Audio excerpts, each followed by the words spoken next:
we are going to start with the arrays. So, okay, let me check. Okay, so we should start with the strings for arrays, I guess. Let me see. In C programming, a string is defined as something like char C and then opening bracket, closing bracket, and then C strings.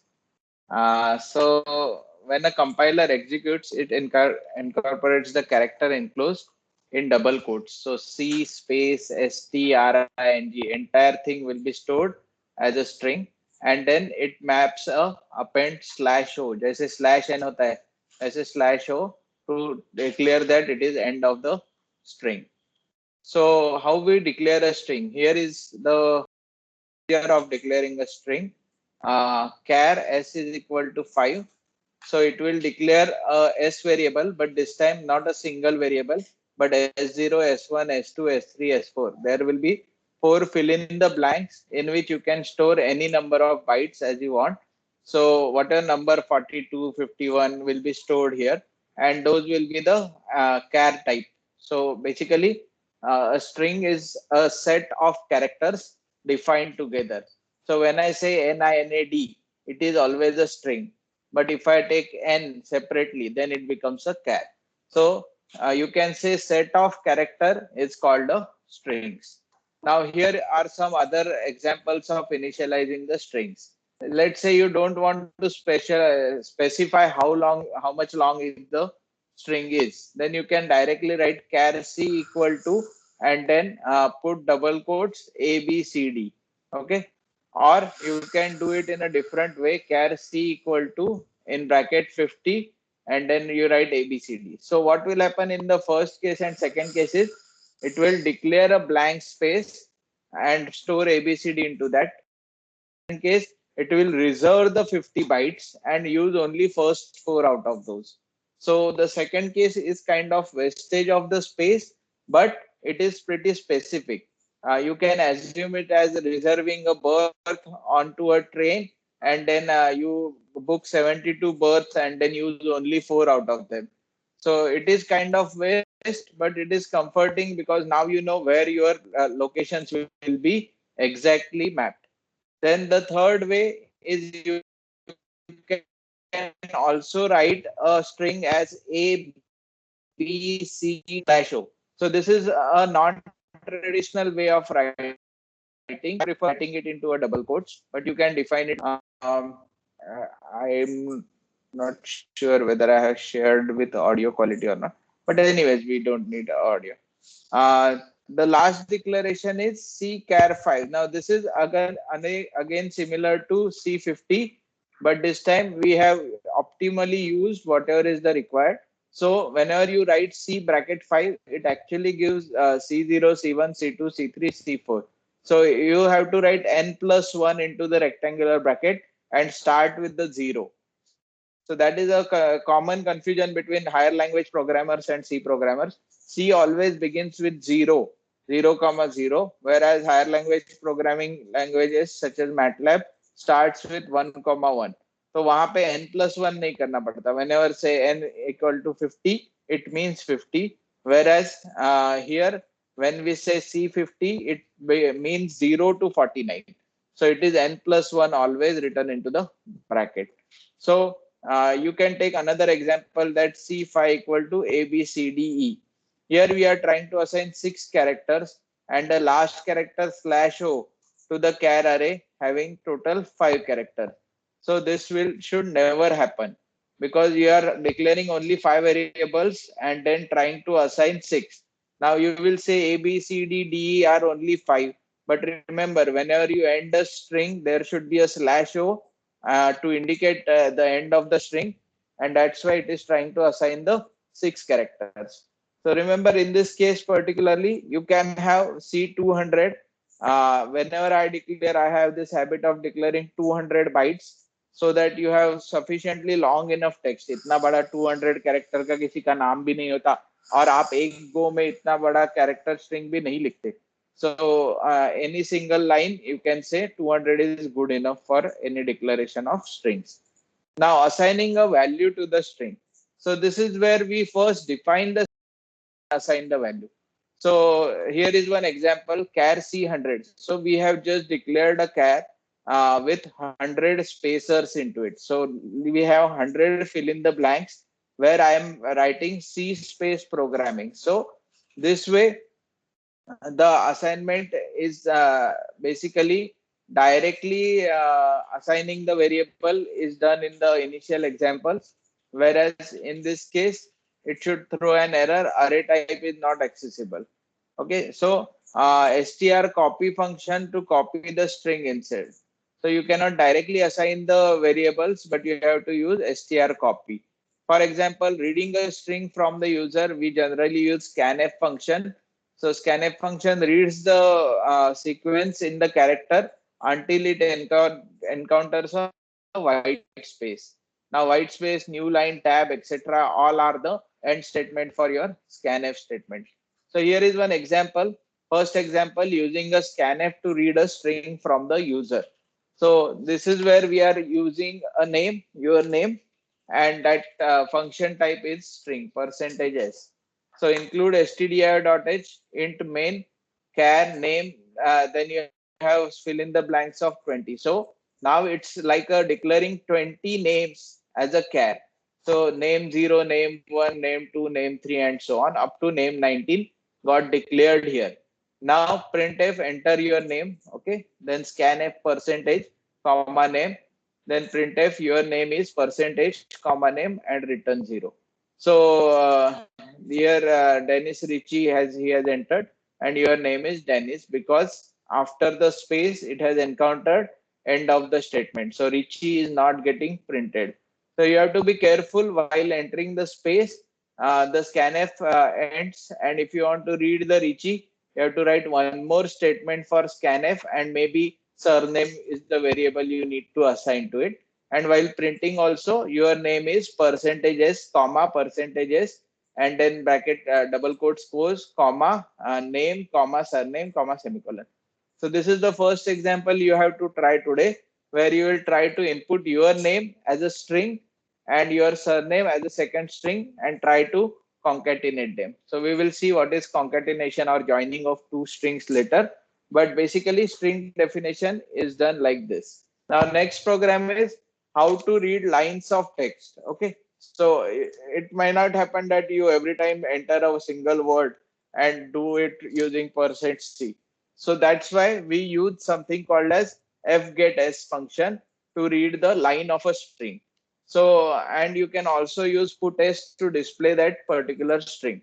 Here is one example to use fget and puts. Okay.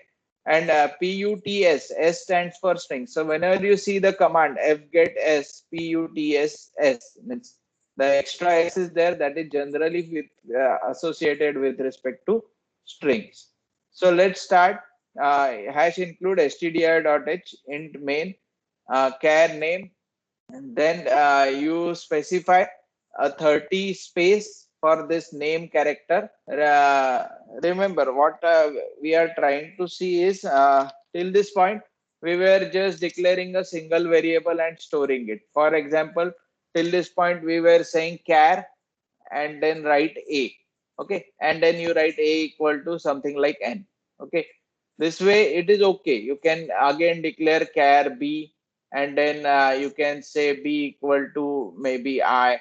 So in this way you have to declare hundreds of variables to write NINAD. Okay, so instead of that, why not use a string variable, where a string variable just by putting a rectangular bracket declares a space for it. Now inside this rectangular bracket, I know NINAD is 5 letter and plus slash O will be there. So total 6. So I can just say declare A at 6 and directly define A is equal to NINAD. So this is allowed if you declare in the go, that is first go itself. Otherwise, second declaration will throw an error to you. At least in DOS mode, some of the higher level compiler allows you to do that, assigning a string directly. But scanf is one of the easiest way to get the strings in. Now here, you will ask user to enter the name, and instead of scanf, you will say fgetS. Okay.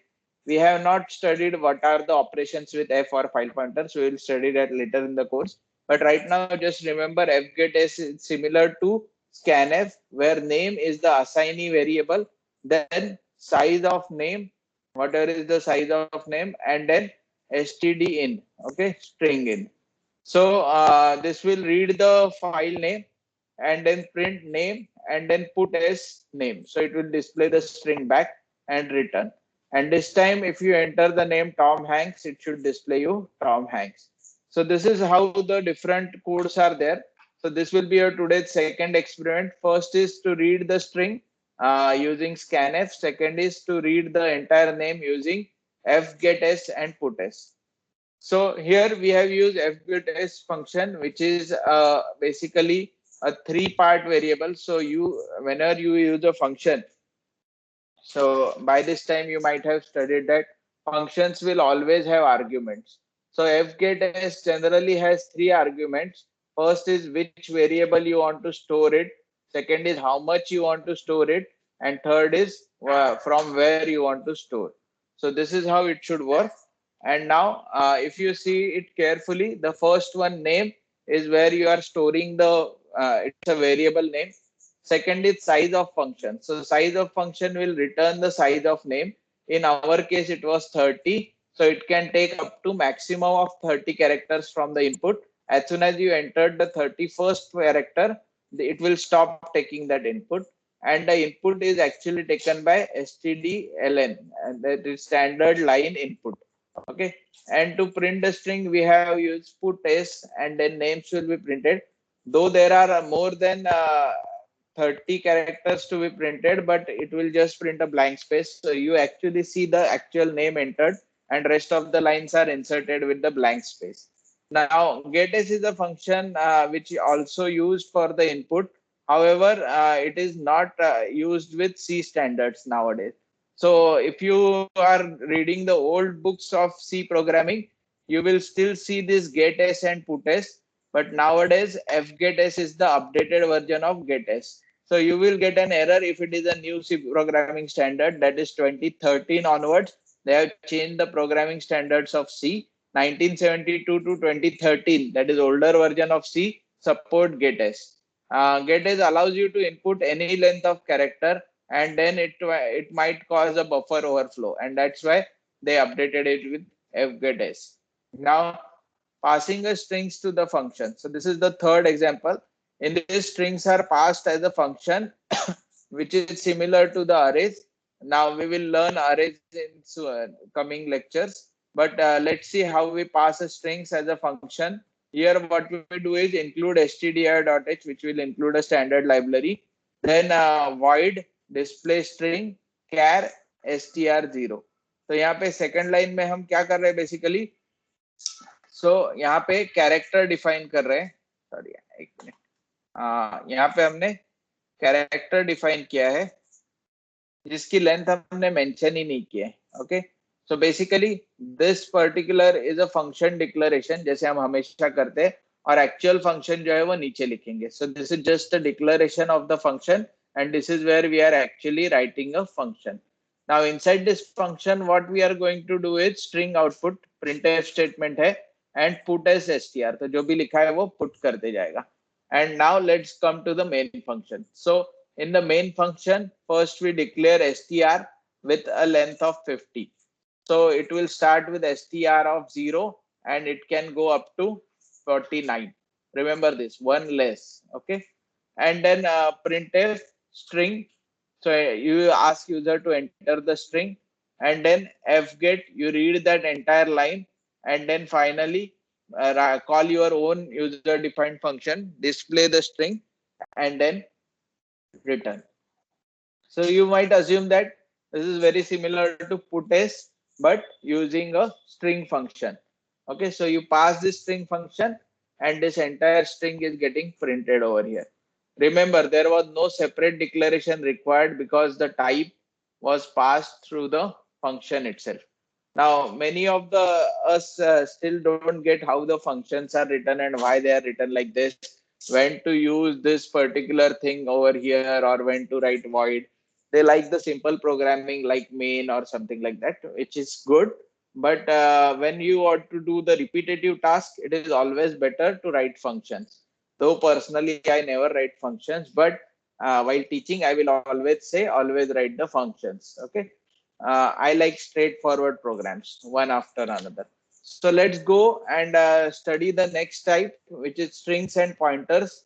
Now here, what we are going to do is we are going to see how the programs are used as a pointer. So basically displaying that I was saying a in bracket something something. So you can change this number by a mathematical operation like addition subtraction, and you can change which letter it is displaying to. So let's see what happens when we use strings and pointers together. So till this point we have not studied arrays and pointers, but still they are being used in this program. So we will later on see what is pointers and what is arrays and how they are used here.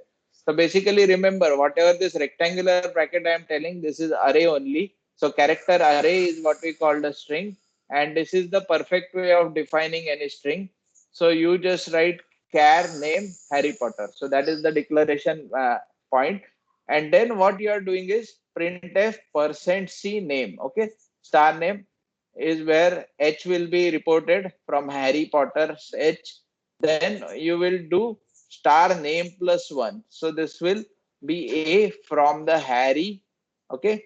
Then star name plus seven. So this will indicate O. So this is at zeroth location, first location, second, third, fourth, space bar at fifth, capital P at sixth, and O at seventh. So this is how you can directly access the letter O from the Harry Potter word using name plus 7 as a passing variable, using this star which we call as a pointer. And then there is some declaration char star name pointer, and inside name pointer you can already write name pointer equal to name, and then you just keep on passing %c %h. So name pointer is a declaration which was needed over here. You can directly declare like this, or you can use a pointer name pointer, which is another way of reading same h, a, and o. Only difference between this and the above example is percentage star is the new declaration that you need to do. Now, string manipulation in C programming using some library functions we are going to learn. So first, let's try and understand what are different library functions you have in C programming for the manipulation of the strings. So अब तक हमने सिर्फ stdio.h लिया था, फिर standard lib.h लिया था, conio.h लिया था, h लिया था. इस लेक्चर के बाद हम लोग strings.h भी इंक्लूड करना शुरू करेंगे. So strings.h के अंदर कौन कौन से फंक्शन है? First is strlen. So this compute the length of the string, which is similar to the size of function. So आप character array का size of करके भी strlen तक पहुंच सकते हो. पर ये strings.h में directly function है strlen, and you pass the string name to it. Second is string copy. अब आपको टेक्स्ट कॉपी पेस्ट करने की बहुत आदत है. So this is very useful command for you. It is called strcpy. Now this copies the entire string into the next thing. Okay, we will see how to use them one by one. Next is strcat. This will concatenate the two strings. So this was I was talking about. In case I write NINAD and then I want to attach my surname with it, with MEHENDALE, I will also add one space bar over it, and then I will concatenate this entire thing to make Ninad Mehndai the full name in string format. Now there is very useful command called string compare. आप जब Google search करते हो या कोई भी search engine run करते हो, so this is one of the action that happens in the background where we compare. Let's say I am searching for photos of Ninad, so I will put this strings NINAD into my word में आपने कभी file में search किया है, तो आप जब नाम डालते हो और आपको वो फाइल मिल जाती है. तो इंटरनली कंप्यूटर जो करता है वो रहता है string compare, strcmp. Then there is something called as string lower case. ये आपने word में बहुत बार देखा होगा कि सारे लेटर randomly लिखते हैं लोग. आपको sentence case पता होना चाहिए. तो sentence का first letter हमेशा capital होना चाहिए. Remaining letters should not be capital until and unless they are special names. Okay, remember this forever. Now here people don't follow that. Whenever they find an important word, they capital its first letter. So first thing you can do is convert the entire string using lowercase using this command strlwr bracket open bracket close.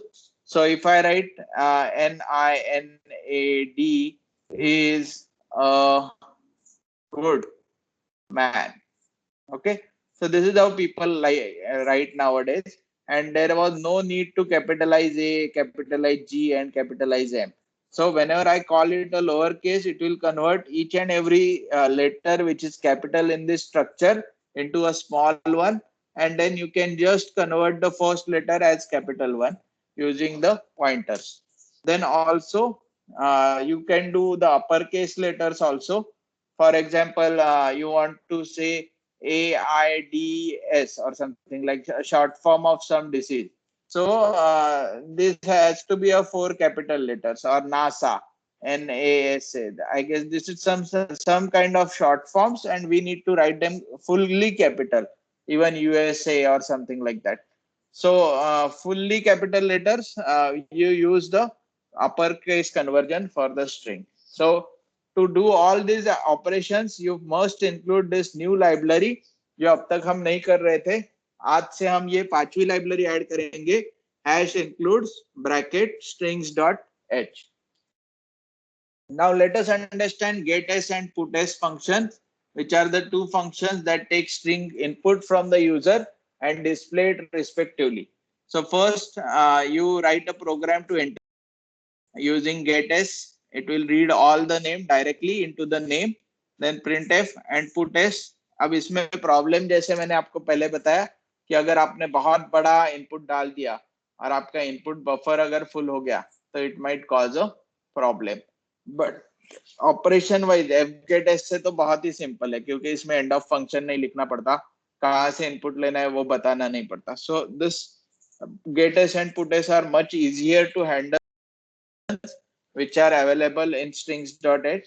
Both functions are defined already in stdio.h also. So even if you have a single library stdio.h, these functions will still work. Next is find a frequency of a character. Very important application. We will see it later why. But right now, if you type something like this website is awesome and you ask find the frequency of E, then E is appearing in this particular sentence 4 times. That is what the next program is about. So what we will do is we will declare stdio.h, then we will declare a string of 1000 characters. Then we will also declare ch for user to search that particular character. Then you declare a count which initially is 0. Then you will ask user to enter a string. Okay. Then you use, instead of get, means it's your choice, but I personally ask you to use fget because we are already new generation programmers and 2013 is already gone. So you don't use gets function, you use fgets, pass the initial variable size of str and then stdin. Okay. Then printf character find the frequency and then ask user to give the character. So whichever character out of A to Z it enters. Now you have to see whether it computes capitally or not. Okay. That is a problem statement for you. Whenever you enter E and you are seeing E equal to 4, did it calculated the capital E in your statement? That you have to check. Okay. So once you do that, next thing is int I equal to 0, string I not equal to /o. So जब तक आपको /o नहीं मिलता, you keep doing this and then I equal to I plus 1. Okay. So this is a standard for loop, and inside that you write if ch equal to str of I. Okay. Now to access anything inside other programming language, it's round bracket, but for C programming, you still have to use a rectangular bracket for declaration as well as accessing that particular location. So str of I means I of 0, I of 1 up to you hit a slash o. Okay. And then count equal to count plus 1, I equal to I plus 1 is already happening. So as soon as you hit this, let's say E was hit, then you just increase the count. And I will just tell you the capital E will not get counted even if you search for small e. So remember, because this matching is for with respect to the ASCII value, and ASCII value of capital E and small e are not the same. And finally print the frequency of some letter and some another placeholder. So remember, these are all the, whenever you see percent %d, percent %f, all those percentage, they are fill in the blanks. And then you print ch and count, return 0. So this is the next program you need to write. Now in this program, the string printed is stored into the str by the user. Then user is asked to enter the character whose frequency is to be found and stored as a variable ch. Then for loop is used to iterate the character, each iteration where the character is hit, then you increase the counter by 1, and finally the frequency is already stored into the count which just got printed. Now write a program to count the vowels and consonants. Okay, this is the next task. Now you know vowels and consonants are A, E, I, O, U. They could be small or capital. Okay, so you just print those, and remaining are the uh, remaining digits or consonants. So this is the program we need to write now. You declare stdio.h, then use a line with size of 150, then declare four variables: vowels, consonants, digits, and spaces, and initiate everything to 0 by default. Then ask user to enter a line of string, then use the standard fget function. I know this fget is much more complex than your just getS and giving the variable name, but try to have this habit of using fgetS. Then for I going from 0 again till slash n, I equal to I plus 1. Now inside that you have to use this particular straight lines means or. तो इसका मतलब क्या होगा है, line of आई अगर आई है, या फिर लाइन ऑफ आई अगर ए है, लाइन ऑफ आई अगर कैपिटल आई है, एनीथिंग अगर है ये, any one of them is true, then this if statement is true. That is what this two straight lines means. It's called or function. ठीक है, ये हुआ तो भी चलेगा, वो हुआ तो भी चलेगा. It's called or function. ठीक है. इसके अलावा दूसरा फंक्शन होता है एंड, जिसमें दोनों ही चीजें होंगी तभी चलेगा. Okay, so or is any one of them is true, it is true, and as soon as it is true you increment the vowels by 1. so a e i o u में से कुछ भी आया तो vowel count 1 से बढ़ जाएगा. then second चीज क्या करनी है आपको, कंसोनेंट चेक करना है. मतलब ए टू जेड के बीच में अगर है, we have already sorted vowels, तो वो इस एल्स में आएगा ही नहीं. That means A I O U नहीं है, ये भी प्रूव हो गया है. And now we just have to check whether it is between A and Z and capital A and Z. If that is the condition, then you increment your consonants. And if that is not the condition, go to the third, check whether it's a numbers or digits. And if digits are there, you increment the digits. And if spaces are there, you increment the spaces. So this particular program will give me number of vowels, number of consonants, number of digits, as well as number of spaces, and then it will return 0. So I hope you can write this program. So output of this will be, you have written something like ASFD, some blah, blah, blah, blah written. And it is showing me that vowel was 1, consonant was 11, digits were 9, and white spaces were 2. So a for loop is used to iterate over the characters of string. Each iterations where a character is vowel, consonant, digit, and space is checked. Suppose the character is vowel, then vowel is incremented by 1. At the end of the loop, the number of vowels, consonants, digits, and white spaces are already stored in their corresponding variable names. Now, next program is to reverse the sentence using recursion. So if you write awesome program in reverse way, you should able to reverse the sentence using this particular function. So let's try and understand what is there inside this particular function. you declare your initial library stdr.h. Again, I am telling you, if you don't program it while learning onto a computer by a professor explaining line by line is very easy. But when you actually try to do it, it is becoming very difficult. So always remember, practice. In C programming, if you don't practice, everything is waste. Don't watch my lectures. Just practice on your own. And just take the task, what is to be done. There are always more than 400 ways of implementing the same thing. So don't worry, whichever way you do it, if it is correctly doing it, don't worry about the way to do it. Okay. So this is like what we can say, it's your aptitude. Nobody can build your aptitude. Similarly, nobody can build your programming skills, but you have to develop on your own. Here you will just get tips and tricks. So learn only the tips from these standard programs. I am not saying this is a perfect program. You can write even a better program or shorter program than this. This is just one standard or reference paragraph to be referred and not to be followed as it is. Remember this every time. As a computer engineer, you should able to write your own programs.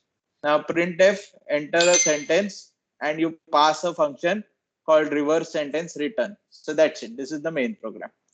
Now inside the reverse sentence, uh, you will see char C, then scanf %C, ampersand C. Then until and unless you read a slash n, you keep on going inside a reverse sentence and keep on recursing it. So whatever you hit, you just have to print that particular character. So scan the percentage and then reverse the sentence will keep on storing it. As soon as you hit enter or slash n, it will print the entire program. So it's a recursive operation. So if I try to enter n, I, n, a, okay, what has happened is first it has printed n at the end, okay, then it's a reverse recurring program. So I will be stored over here, then next entry will be stored over here, then a will be stored over here, and as soon as I hit enter, this entire thing will get printed. So that's why this Margor Imosama will get converted into awesome program. So let us understand this particular program. Reverse sentence is a function being called. Now this function, the first letter entered by the user is stored into the variable C. Now if variable is any other character than slash n, okay, the reverse sentence is called again. Now this process continues until the user hits the enter. When the user hits the enter, the reverse sentence function starts returning the printed character from the last. So whichever is the last printed character will get returned and so on. So this is a recursive call and that's why it is getting stored into the buffer. Now practically it is very difficult to understand until unless you do it and see step by step how it is getting a recursive call. Next is calculate the length of the string without using strlen function. Now you will say there is a strlen function, why you are wasting our time? Yes, that is true, but we want to learn something new. So let us understand what is there inside this strlen function. So same thing we are going to write on our own. Remember, all these functions didn't came from the sky. Somebody has written it maybe in 1970s, and now we are using it as a standard. But as a computer engineer, you should always learn to write these functions. You should able to generate your own functions, own drivers, then only the computer industry will have a value to you. Otherwise, you will be working as an Excel entry operator and they will call you a software engineer. So become a developer, don't become a software engineer. Now include stdr.h. So this is a standard library. Then int main, where you start your main function. You define character as programming is fun, and then int I. Okay. Now for I equal to 0, until of s of I hits the end of string, I equal to I plus 1. Then length of the string is equal to, now what you are doing is, you have already incremented the I. So there was nothing inside this for loop. you can see for loop ended with semicolon here itself, no curly bracket open, curly bracket close. So I was directly computed, and that was the length of the string. And this is how you got your final output. So today I will stop here and we'll start programming now. I will stop recording also. And if you have any doubts, you can ask me.